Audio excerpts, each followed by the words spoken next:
মনে করবে হুমায়ুন কবির কেন সেই বাবরি মসজিদ আবার নতুনভাবে নির্মাণ করবে, 1 নম্বর। 2 নম্বর, উনি যে বাবরি মসজিদটা তৈরি করছেন, করে দিয়েছেন, ওটা অন্যায়ভাবে উনি তৈরি করেছেন, ওটাকে ভাঙা হোক। এটা মানে একটা অনুমানের উপরে ভিত্তি করে আমার খুব খারাপ লাগছে।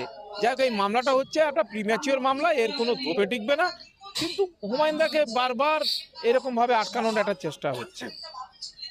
উনি বলেছেন যে সেখানে সেই মসজিদটা যে বিরাট খনন কার্য হচ্ছে, নির্মাণ কার্য শুরু হয়ে গেছে, অতএব ইমিডিয়েট সেটাকে ভেঙে দেওয়া হোক, আইন মেনে হোক।